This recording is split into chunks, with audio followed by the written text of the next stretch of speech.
Hey, this is the Kris Anderson interview. I'm Kris with Picks and Sticks Music Studio, and if you're new to the channel, we're an all things music channel, and we like to support our local artists and bands. And like I said, this is Kris Anderson. Welcome him to the channel. If you're new to this channel, we're an all things music channel. We like to support our local artists and bands, and I think I just said that twice now, didn't I? But if you want to see more interviews like this, subscribe, hit the bell for notifications, and hit the like button. Not only does that help the artists that we're interviewing, helps the channel. More likes the channel gets, more recognition they get in the videos. So definitely do that. Hit the like button, subscribe, and all that good stuff. I'm very excited to welcome Kris Anderson into the podcast, and he's from Atlanta. So why don't you, let's start by you introducing yourself a little bit. Well, like he said, my name is Kris Anderson, and I am from Atlanta. And it's a pleasure to be here. It really is. Excited. I've been excited about this all week, and it's great. It's great to be here. Thank you for having me.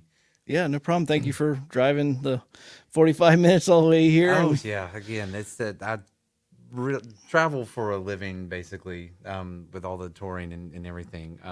So this is nothing. Yeah. 45. I mean, Marietta, no big deal. Awesome. So sorry I was a little flustered in the beginning. We were supposed to have two cameras. We're going to have one looking this way at him from over here, and we had some technical difficulties at the last second. So I kind of was a little bit late and stuff, but I'm glad you're here. And like you said, he called me down. He was like, "Dude, we're gonna have a good time here." Totally. It looks like Scott Reeves is here in the chat. If you have any questions for Kris, put them in the chat and we'll get those answered. And Stacy's clicking the buttons. She's new at it, but just double click on Scott's. There you go. One click. There you go. So Stacy's behind the monitors over here, and she's helping us out here. So we're going to do some icebreaker questions. And so the first question. See, I normally have this hidden on the table, but so do you go by Kris or Christopher? Kris. It kind of depends on who's saying it, I guess. Like my mom calls me Christopher. My dad called me Christopher.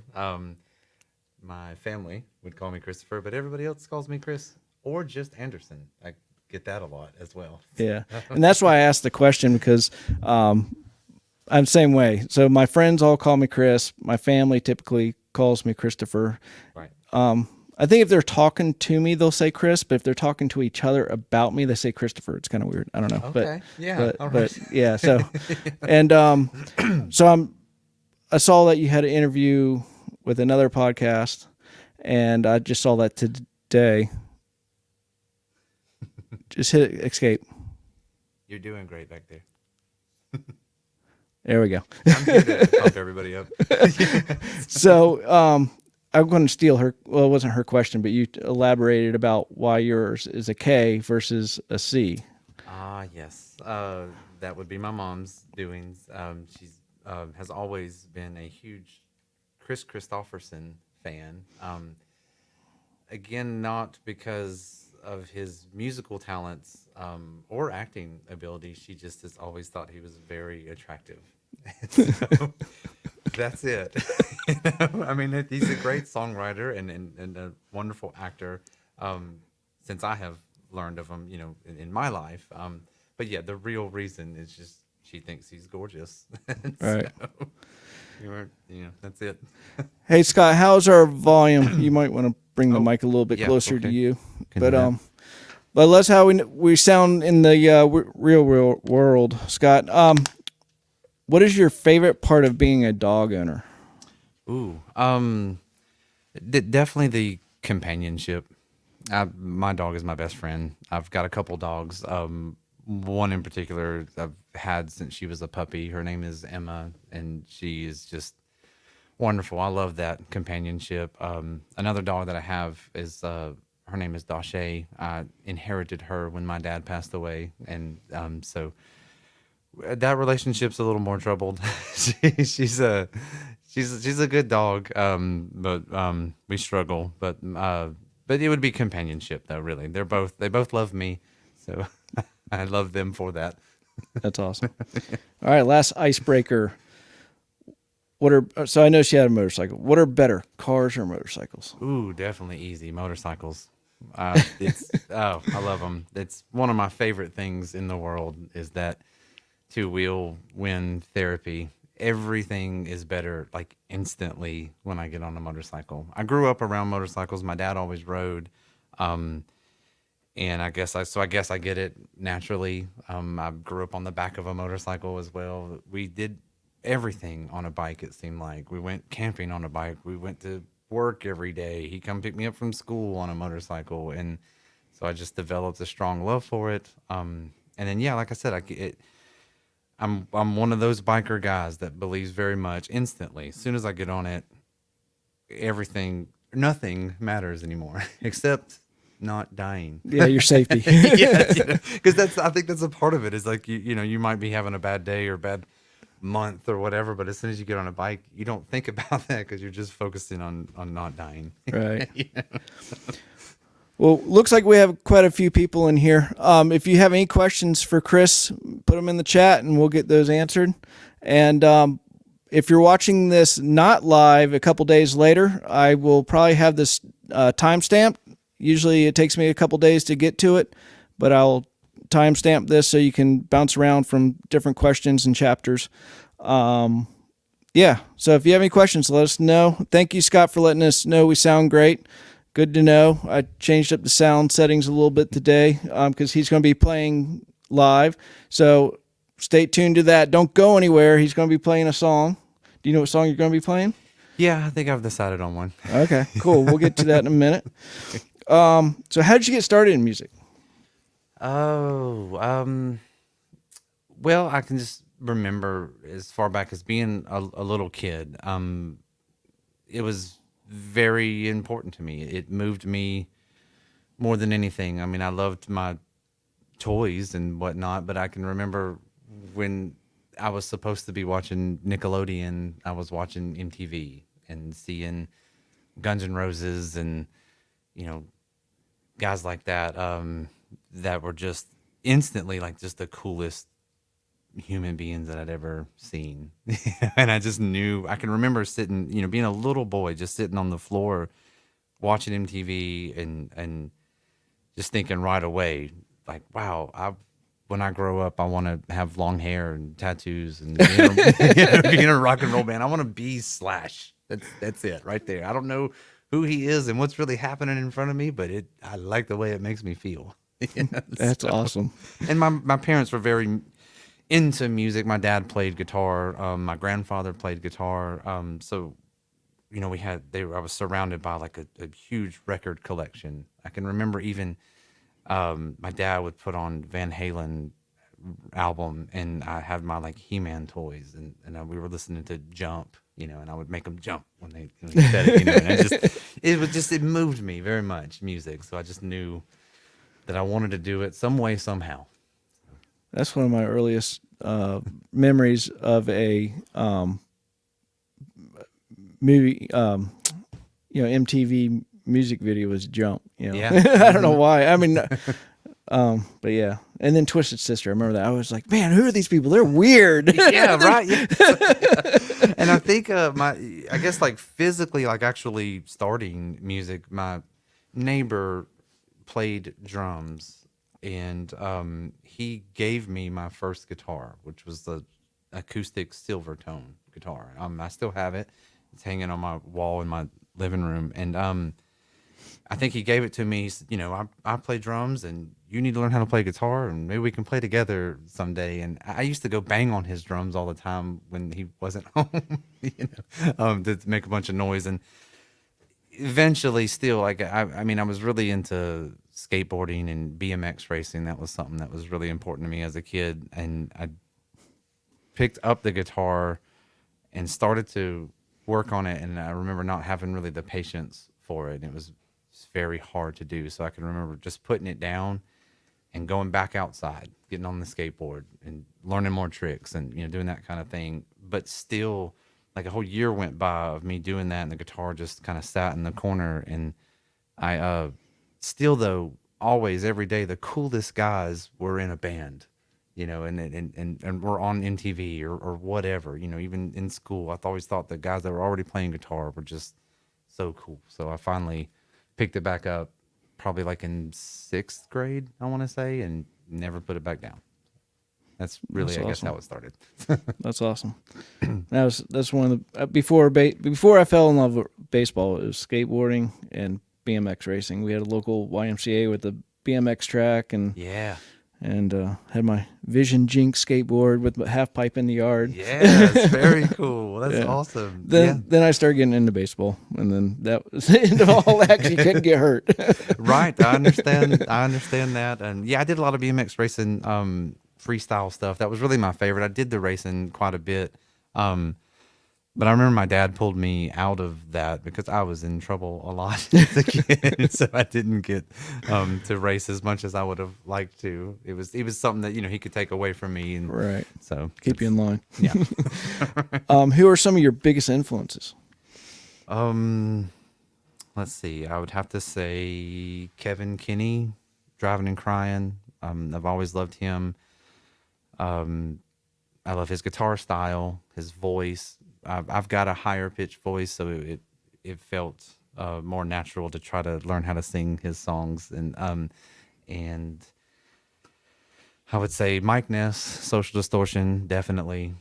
I just thought he was another one that really I think spoke to me as a young kid. Again, being in trouble, and I was getting in a lot of fights and that kind of thing. And he was a tough guy, So he had a guitar, and he beat everybody up at the same time. So I was like, yeah, that's what I want to do, because I was getting in fights anyways. So him, Social Distortion, and then Alkaline Trio definitely is a huge influence on me. I love those guys. Something about their darkness has always spoke to me, and I would have to say that would probably be my 3 favorite bands, probably 3 biggest influences. I'm probably forgetting people too, but I can easily say those guys. Yeah, I love Social Distortion. That's I got on a kick with them for a while and listening to them. Listening to your album though, I hear a little bit of Gin Blossoms and Soul Asylum. Oh yeah. Actually, I knew I'm forgetting somebody. I'm a 90s kid. I'm an 80s baby, but I'm a 90s kid. So, I was born in 81. That whole, 80s generation, of course, was there. But when I really started playing guitar and I guess, becoming who I am today or whatever, it was the 90s. So Soul Asylum, Gin Blossoms, the Lemonheads. Oh, forgot Evan Dando. The Lemonheads, huge influence. Flannel shirts. Doc Martin There's a couple boots. I don't know, so I have to check those out. Every interview, I always end up having a band I have to go check out. Oh So- yeah, so- definitely. If you like Soul Asylum and guys like that, I think you would like the Lemonheads. Great, and you would know. You probably know more Lemonhead songs than maybe you realize. Yeah, probably.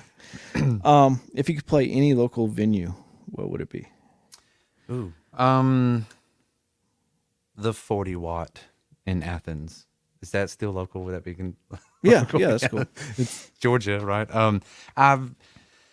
One reason is because I've never played there, and I've had some of the best concert experiences of my life there. I've seen Social Distortion there once, and it was amazing because it's a small venue, but it's really a happening spot. Athens is such a cool town, anyways.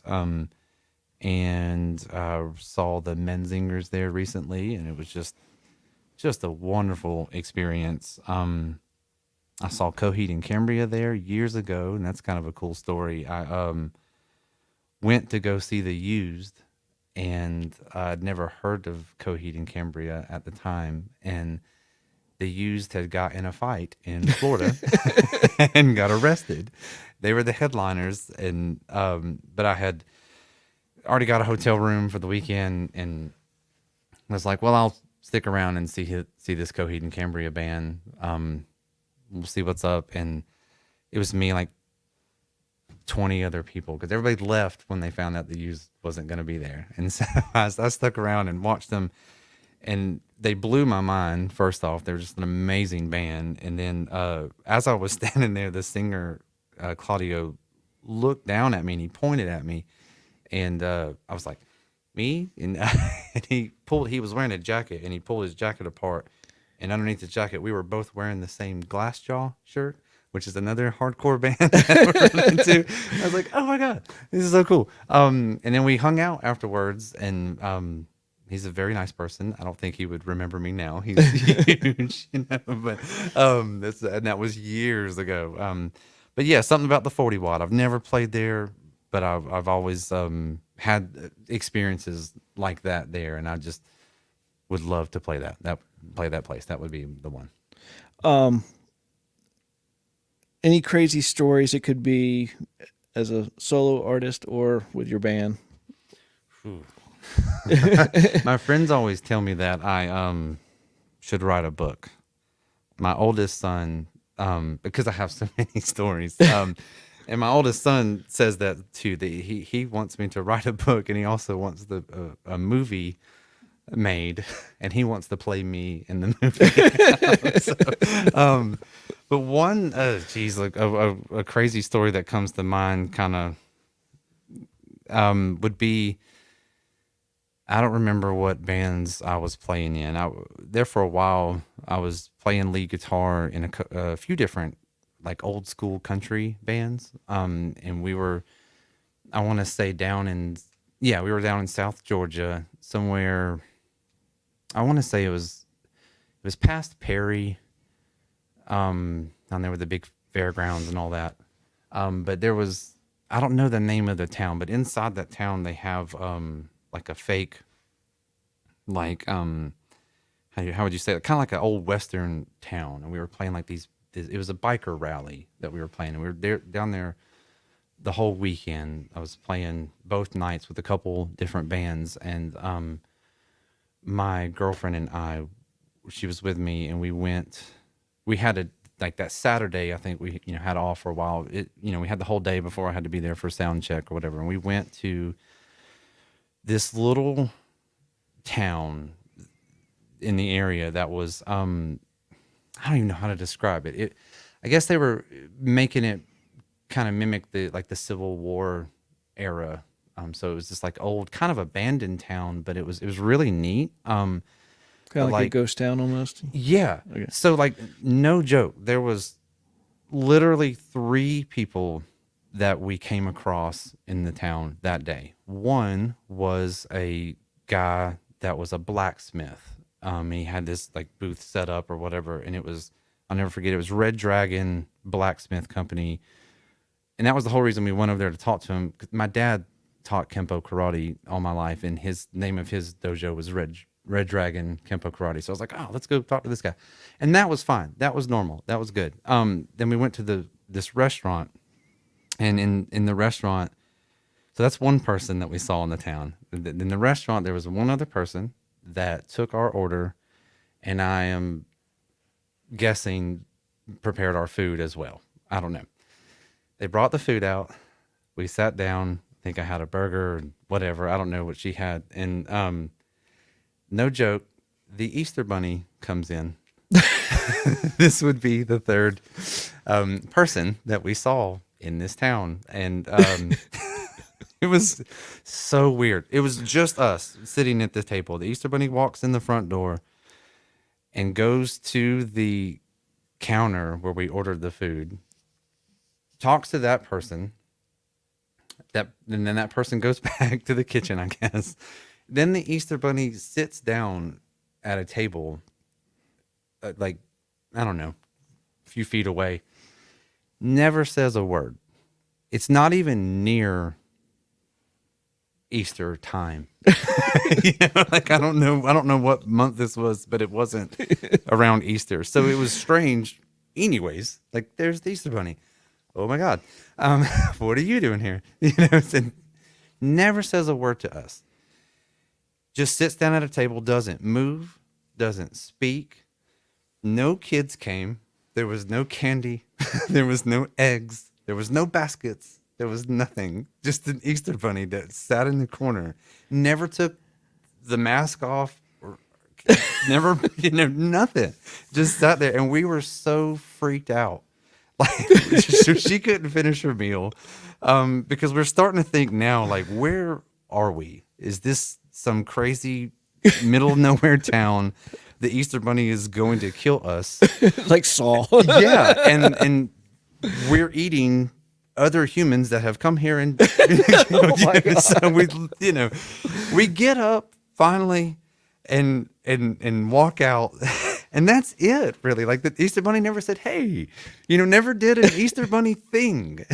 Just sat there so creepy, never saying a word, and I am terrified. She even had a video. There's a video floating around somewhere, and she's like kind of panning around the room, and she goes, and you can see the Easter bunny sitting there, and then it goes to me, and I'm like this, and I'm like about to cry. I think I'm so scared. I'm just like, I don't understand what's happening. Why isn't it talking to us? So. And that was it. Then we left. It was weird. Could have been worse. Could have been a clown. Yeah, right. I mean, it was just so strange, and I don't know. That's it. So that would be a weird story. All right, tell us something fans might not know about you. Give me something simple. Okay, so simple, and kind of silly. I like Halloween socks. I don't think anybody knows that. But so for like 2 or 3 years in a row, I was shopping at Aldi grocery store, and I bought every single, and during the Halloween time when they would come out with them, I would buy every single pair of Halloween socks. And so anytime that you ever see me, all my socks are Halloween socks. That's awesome. So I was going to ask if it's just during October or if it's like all year round. Year round. Yeah, it's my favorite time of year. I love fall. I love Halloween. It would be my favorite holiday or whatever. Yeah, I have a weird collection of Halloween socks, and I don't think I've talked to anybody about that before. My phone's going nuts. I just want to make sure it's not somebody on the real world going, hey, something's wrong. No, Oh, yeah. that's good. Sometimes Scott will text me, but usually he's up on here. Okay. But yeah, that's awesome. Yeah. All right, let's talk about your music and your new album. So Okay. it's 2023 album, right? Yes and no. Yes, no. Yeah. It did come out in 2023. I'll try to make a long story short with that. It was 2015, I think, when I actually made the record. And I loved the record. It was great. Then I just had a lot of crazy things happen to me in my life at the time that the record was about to be released. I crashed my car. I got a divorce. I got kicked out of my house, lost my job, all this kind of stuff. And I didn't have the money to put out the record at the time. So it kind of got lost in the it stayed in the studio. I had to take what money I had to rebuild my personal life and that kind of thing. And due to all of that stressful stuff that was happening, it just kind of like it forced me to put myself in the background. For that album, I was the lead singer, lead guitar player, wrote all the songs, all that kind of stuff. But because of what all I was going through, I just didn't want to be that guy anymore. And so I just joined up, like, playing guitar for other people. I was like, you be the front man, you write the songs, you do all this stuff. I just don't believe in myself right now and been going through a lot, and I'll play guitar for you. So I just let the album, just kind of go for a while. And then once I built my life back and kind of got back on my feet and my confidence back up and became a front man again, and then I decided I went back to the studio, got my hands on the tracks, and released it last year, finally. And now the band that I have now, we're playing those songs and kind of breathing life into that record again. And I'm really proud of it. I forgot how good it was, I think. Maybe not everybody thinks, but I really liked that album. And that's the story behind it. So now we're, like I said, now we're playing those songs, and it's out there, it's released, and I'm really proud of it, and I'm glad that I believe in myself again to put it out. Me too, because I enjoyed the album. I worked on the basement yesterday and listened to it, and I think I listened to it at work the other day as well. The artwork for the album's awesome. Thank you. That's you? No, I wish. I have. I've always wanted to be an artist in that way. I can't draw a stick figure to save my life. I've always admired people who can draw and paint and that kind of thing, or do tattoos or whatever. I'm the friend that will save your artwork that you don't care about anymore. I've got pictures hanging on my wall of friends that are, phenomenal artists in my opinion. And they always, when they see it, they're like, why do you hang on to this? This is garbage. I do much better now. I'm like, well, I think it's beautiful and I love it. And so I had hired somebody to do that artwork, and that's actually the tattoo that's on my hand. That's why I keep. So looking at it. which one came first? The album. The album. That was a dumb question. Yeah. So this guy, I think he's in Texas. I want to say no. I'm getting confused. I got to, he is in Texas or whatever. A buddy of mine who was in the band at the time kind of knew of him, and the type of work that he did. He knew that I would like that style. It's really creepy, and but it's like watercolors and that kind of imagery or whatever. And so that's kind of how it came about. And I was flipping through his book of stuff that he does, and I was like, man, I really like all this. And so I kind of told him the mood of the album, the theme of the album, and so he came up with this drawing. And what it is basically, it's about a troubled man who is working through life with his demons, trying to live with his demons, trying to escape his demons, that kind of thing, trying to be a better person, trying to do the right thing, but he always kind of has this demons around him and on his back, trying to pull him back to where he was and that kind of thing. So that's what it is. Now the guy is not on the tattoo, but that's the demon that's following him, kind of thing. But on the album, there's the man, kind of trying to walk away and from it all. Yeah, Stacy, can you bring up the album? Click on the left corner. Oh, yes. That's pretty cool. I don't know, something I really like it. Thank you. Yeah, it came out great. I think the dude is very talented. I'm very happy with the artwork and the whole album. And that's kind of what I was saying a minute ago. I had put so much work, me and the guys, everybody involved. There's, the band members at the time and myself, the artist that drew all this. I had several guest appearances on this record, other friends, and so that's kind of, when I came to that this past year, I was like, there was a lot of people involved that really did a great job on this thing. We put our heart and souls into it, and so I think that I kind of owe it to all of us to put it out, not just let it sit there in the corner and never see light. So that's where we're at. Nice. So we're about halfway through this interview, and he's about to play a song for us. And if you have any questions for Kris, put them in the chat, and we'll get those answered. Because usually everybody else's questions are better than mine. Because after 43 of these interviews, they start getting kind of can come up with so many questions. Yeah, I understand. That's got to be But challenging. I try to always do my homework and find stuff about each individual person. But some of these, bands don't have, interviews they've done and stuff like that. So it's hard to do the homework. But what song? Great. So what song are you going to play? I'm thinking I'm going to do one off of an album that I did, an acoustic album in 2020, I think it was. The album is called Save Your Breath, but this song is the last song on that record. It's called I-20 West.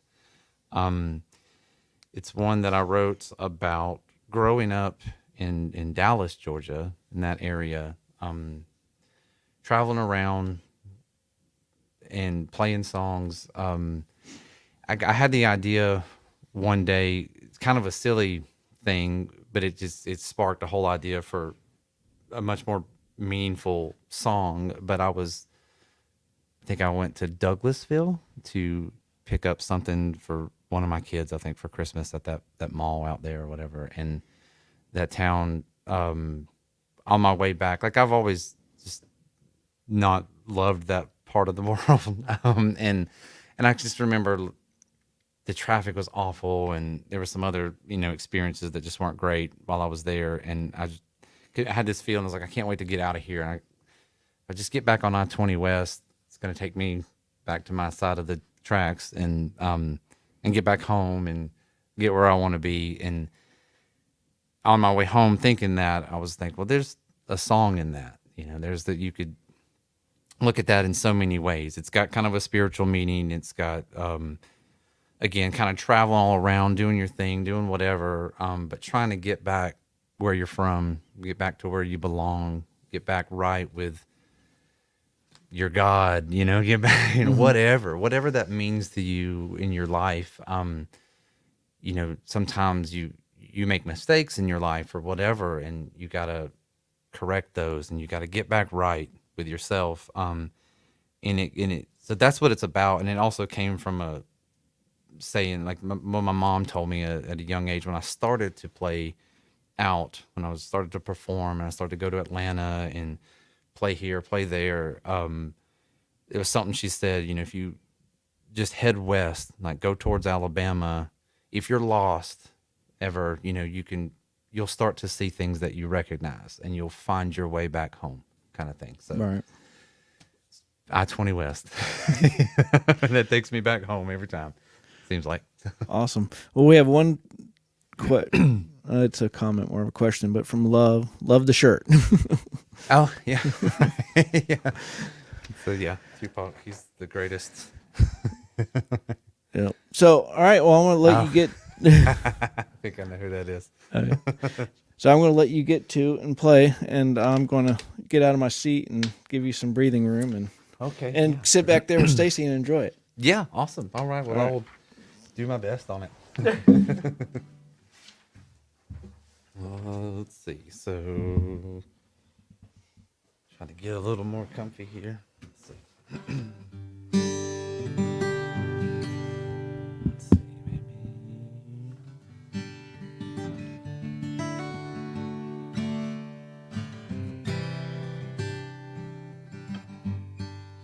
Gotta remember how it goes.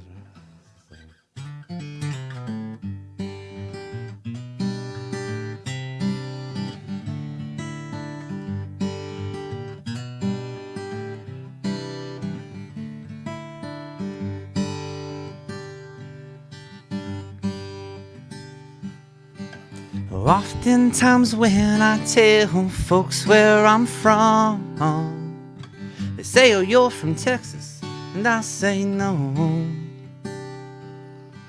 You see, they built this one here on top of red clay, beneath that old hot Georgia sun. Growing up in Dallas, there wasn't much to do, nowhere for these 6 strings to go. And I heard Atlanta's where the players play. I said, Mama, that's where I gotta play too. Well, she said, good luck, son, but if you lose your way, trying to make it back home, always head west towards old Alabama. You'll begin to see some things you know. Those words have saved me more than a time or two.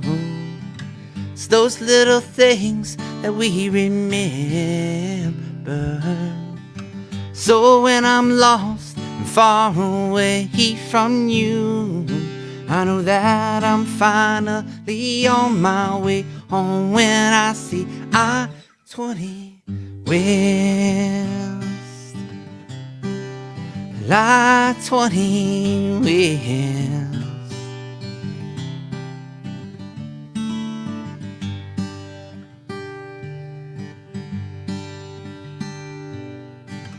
Got a little low to the road, came a calling again. I followed my heart right out of town. I ended up in Florida thinking it's where I should be. Maybe here is where I can settle down.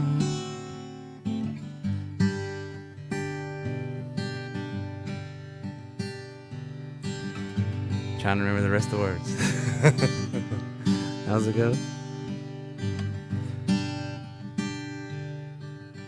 All right, so let's try the verse again.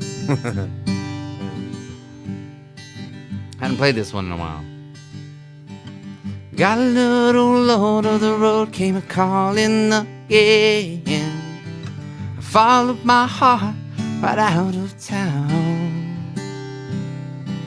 I ended up in Florida thinking it's where I should be. Maybe here is where I can settle down. What I came there looking for, I just couldn't find. And I said, hey girl, I've never been so lost. I got up the next morning and packed all 6 of my strings. The tears didn't stop falling till I saw that sign for I-20 West. I-20 West.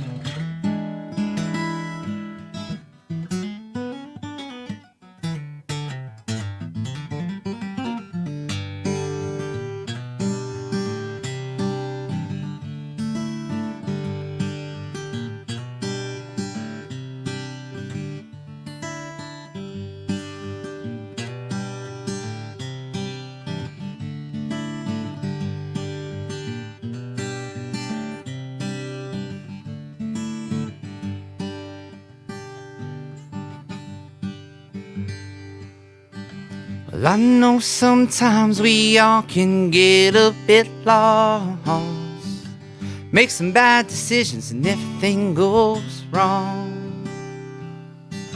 And it's a damn struggle to get on your feet again, find yourself and get where you belong. It's like at some point I must have took a hard left. I came crashing right into this wall, and just a few broke pieces is all I have left. And I'm begging for that road back home. Good home I-20 West. I-20 West. Oh.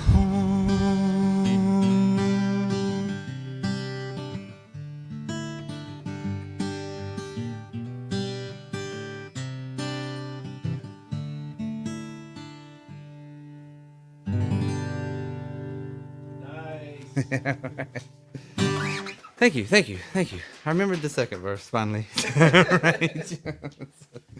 So many songs, so many words. Looks like we had a question come in. Who's that from, Stacy? Finito,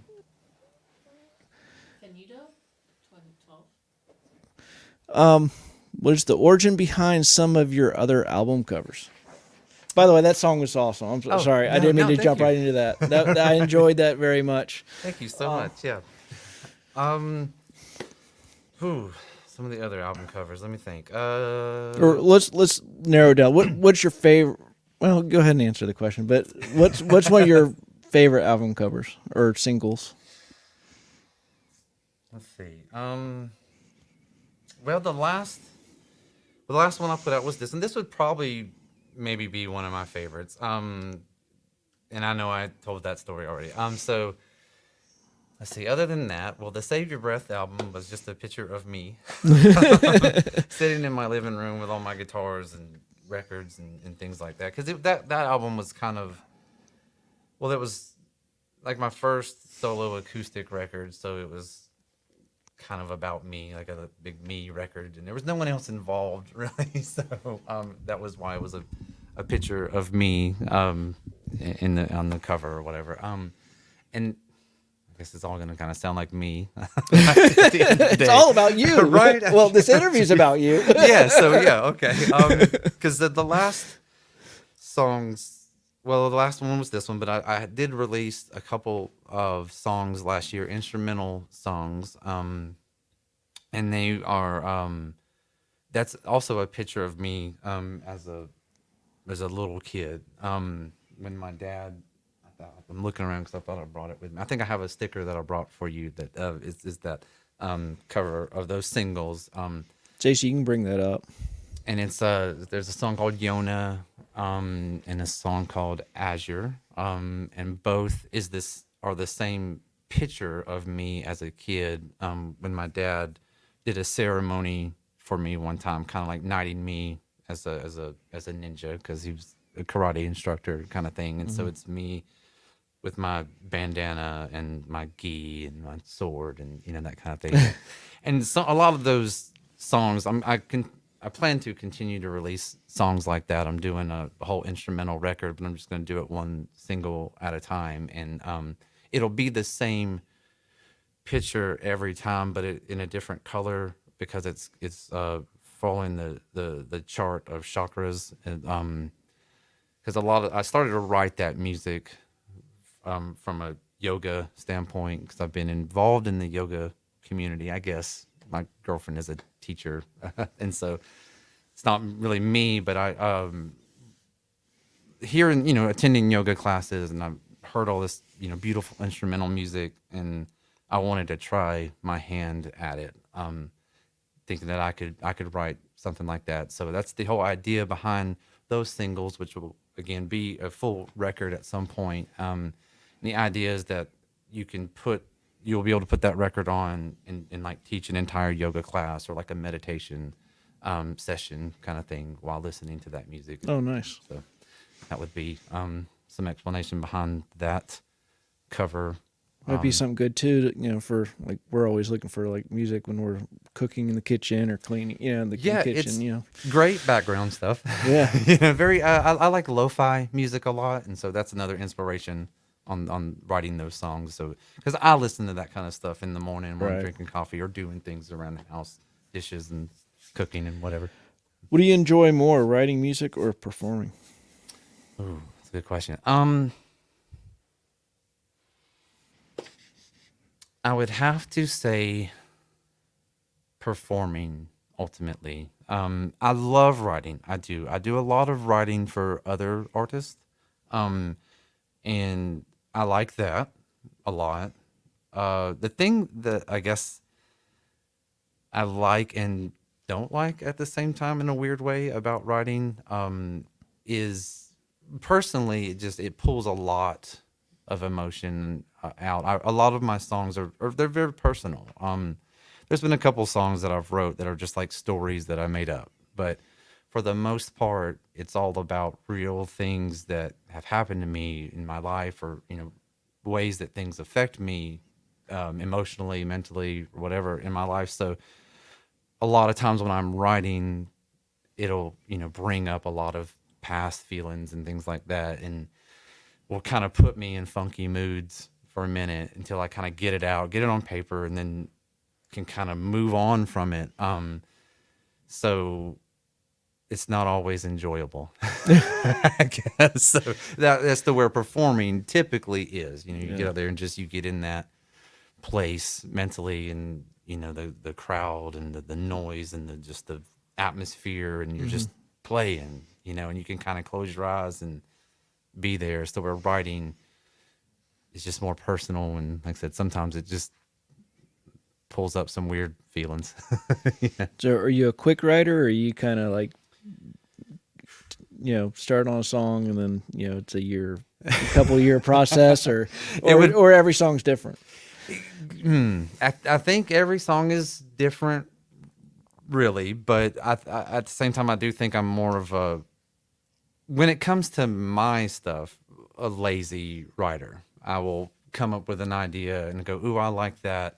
That's cool. I have a verse, a chorus, and how it's going to go roughly on the guitar. And then I walk away from it for a while. I'm like, and it might be a year before I finish the song. I've had a couple songs that I finished this week. One came very quick. I mean, I really kind of wrote it all in a day. It was there, it was hot, and I just was like, all right, let's do it. And I got it, and it all just kind of came out.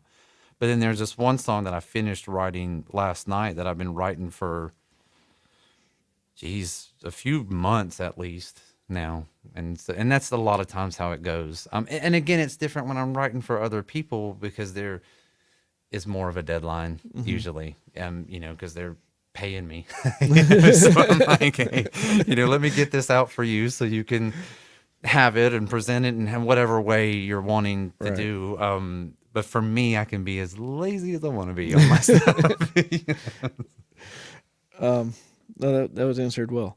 Let's talk about gear a little bit. So you want to talk about your guitar a little bit? Yeah, I know you were talking about some stuff with that particular guitar. I have an endorsement with Eastman, and they are a great company. They have been wonderful to me. This would be my third guitar of theirs that I picked up recently, actually over the Christmas break. And I got excited because it was black, and you don't see very many black Eastmans. And it's lightweight and it feels good on my back. I've got another one that is like my baby that I play more than anything else. It's another acoustic, very similar to this. It's the AC 222. And it's great guitar. It is very, how do I say? It's very Taylor-ish. So it's really warm and great for all the finger picking stuff that I do. But also halfway through my sets, towards the end, I'll do more aggressive things, and I get into like a lot of old school country stuff, Johnny Cash, Hank Sr., things like that.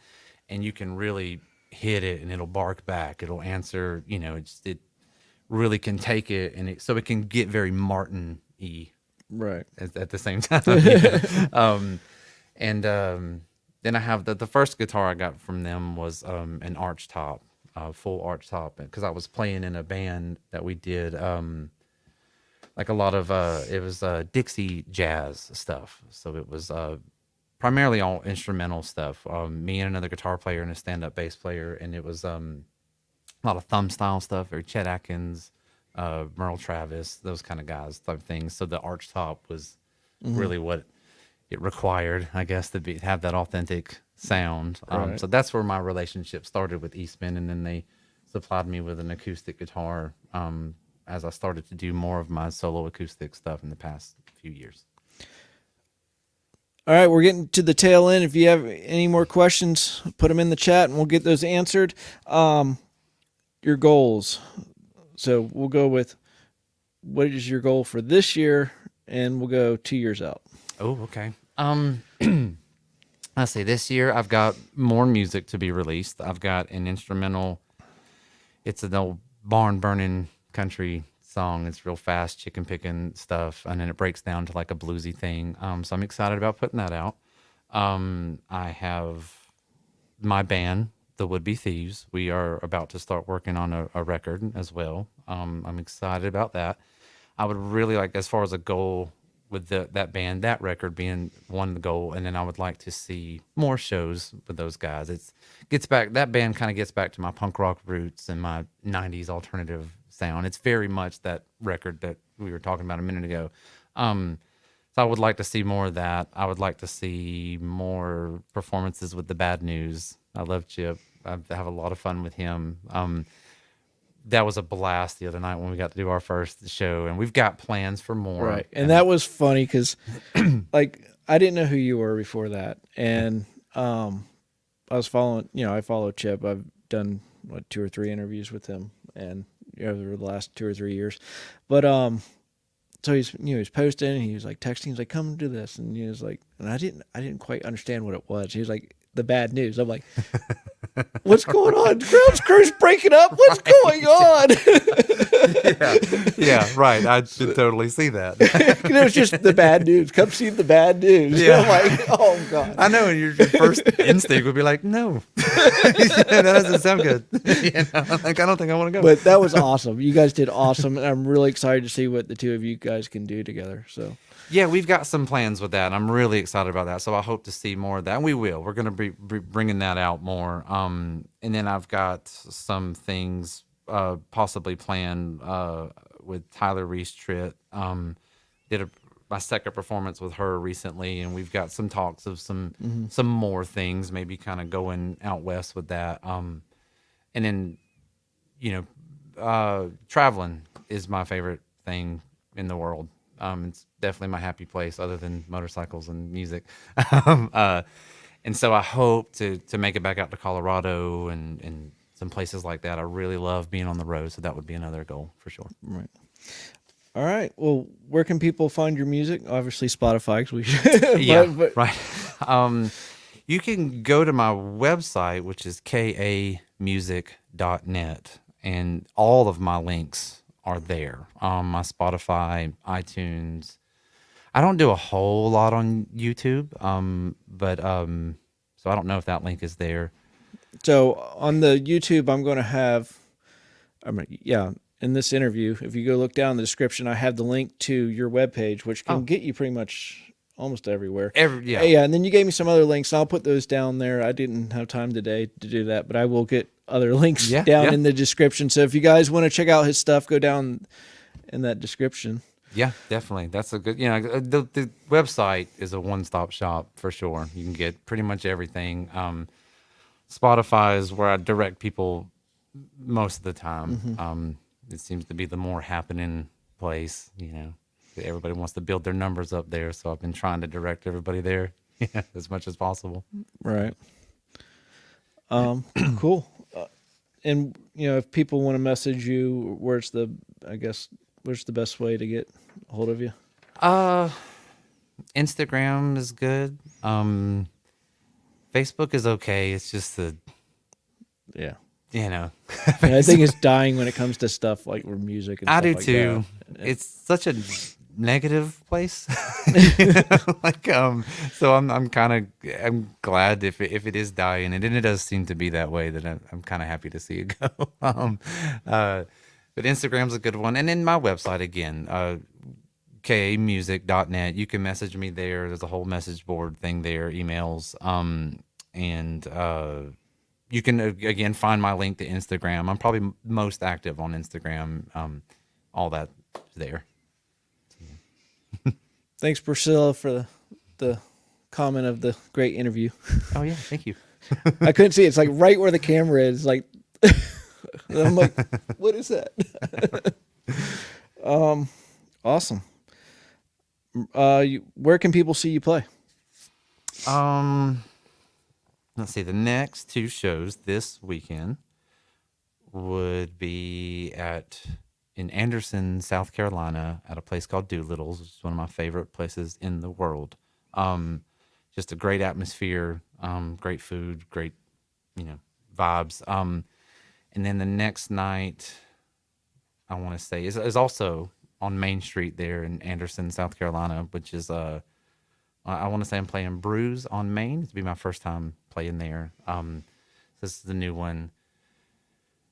So that would be the next 2 shows. I play locally as well, out in Dallas a little bit. I'm not exactly sure. I always have to look at my calendar. I don't know where I'm going to be until. Where's one of your mainstays in Atlanta area? Atlanta, I play. Or, Metro. Yeah. Geez, I don't know. I play a lot at what's that place? Halcyon in Alpharetta. Um, that's a place I play often. Jeez, I can't remember. I don't know why I play so much. I mean, it's what I do for a living other than teaching. I mean, I'm teaching, pretty much Monday through Thursday. And then I'm always on some stage somewhere by Thursday night or Friday. I'm gone, Right. just playing. I play all over. Do you have a place you post it, or just on? I do, yeah. Again, my website. You Okay. can see my whole schedule there. Okay. And Instagram again too. I try to post everything. There for a while I was posting like monthly, and I was kind of list everywhere I'm going to be throughout the month. I got lazy. We all do. Yeah, and I We all have our full time gig and oh yeah. in our lives. Yeah, and I play in Charlotte, North Carolina a lot. Pour 64 is a place that I play often. Got I think some stuff coming up there. Wilmington, North Carolina. I play Oh, there. you play all over the place. Yeah. Place called Fly Trap is coming up kind of soon. You ever get to Nashville? Yes, it's been a while. I was doing Nashville more often back in the day when I was doing more country music. I had a whole album called Devil's Breath that I did up there years ago. I forgot about that one. We were talking about all that earlier. That's another picture of me on the front. I gotta stop doing that. I think maybe there's other people, right? There's other. So yeah, I don't have anything in Nashville lined up as at the moment, but maybe again back up there. I've got an aunt from California that is moving there soon, so it'll give me more reason to book shows there or in that area. Anyways, Nashville's a tough scene. I've played the Bluebird Cafe, I've played Lyrics, I've played other places around there. I've had some amazing experiences in Nashville, but Nashville is also the place, I will say this story, that first time I went there, I came back home and started college at Atlanta Institute of Music because I realized real quick if I was gonna do this and take it seriously, that I better get a lot better at this instrument because I got there and kind of got my feelings hurt. Yeah. Not. I mean, I just got showed that like, Yeah. hey, man, these guys out here are good. They're really good, and if you want to be seen at all, you got to get good. So I came back home from Nashville and went to guitar college. That's awesome. Yeah. Merch. You have merch? Yeah, I do. I brought you some things. I brought the Save Your Breath CD, and You can grab it, or you. yeah, I don't know what I did with it. Oh, I think it's maybe over there. Hold on. Yes. Well, if you want to see more interviews like this, don't forget to subscribe and hit the bell for notifications and all that good stuff. Like this, smash that like button for us. Not only does that help our channel, but it helps the artist. Like I was saying before, more likes we can get, more views this will probably get. But I hope you are enjoying this interview, and while he's getting this merch stuff. Yeah, I brought you some buttons and a CD somewhere. I bought, and a sticker. I don't know what I did with any of it, but all of a sudden. It's okay. It's all good. But he has merch. You want to get some merch? Can they get it on your website? Yes, they can. There's these buttons and stickers and shirts. So there's at least one. It's this one. It has my name on it. And the band's name, Kris Anderson and the Would-Be Thieves, and my website, kamusic.net. So it's pretty informative, and you can have that. It's open, so be careful. Cool. And then I brought a sticker that's got that one picture that I was talking about. I just don't know what I did with anything all of a sudden. So yeah, and the CD. I brought the Save Your Breath CD.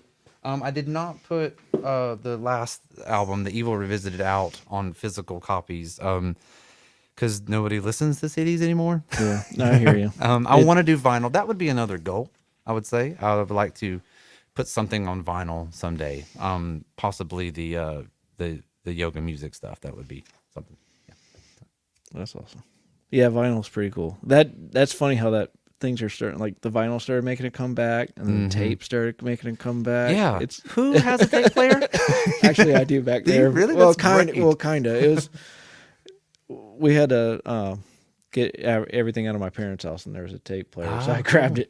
Yeah, that's awesome. Yeah, I went to, what was it, the Gaslight Anthem or a couple bands, maybe it was the Menzingers or whatever, and they were selling tapes. And I was like, well, that's awesome. Like, I don't have a tape player, but that's great. I'm thinking about getting one. They've got these boom boxes now that, they look just like the ones in the 80s.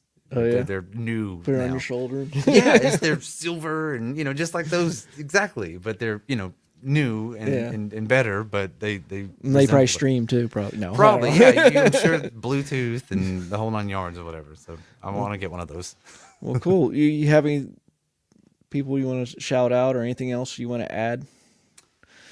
Not that I can think of. I think I've talked about everybody. Maybe Hop Frog Music. That's where I teach at. Is that in Dallas? It is. It's in Dallas. They're right there on Main Street or whatever it's called now. I think it was called Confederate Avenue. Maybe they changed that now. I don't know. We won't get political, right? Let's not do that. Oh, cool. I really appreciate you being here. And sorry, your camera. You had a dedicated camera, and I couldn't get it to work. And It's okay. I think it was great. I had a wonderful time. Thank you so much for having me. yeah, thanks for coming. And everybody, thank you for watching, and thank you for all the great questions and everything. And like I said, if you want to see more interviews like this, subscribe, hit the bell for notifications. Go follow him on Instagram and all that good stuff. And go watch him play his music, and it'll help him Please. out a lot. And it's great music. That album's, I love that album. Thank you. Yeah. Thank you so much. And yeah, please buy stuff and listen to music. I'm starving artist. Detail. I don't eat.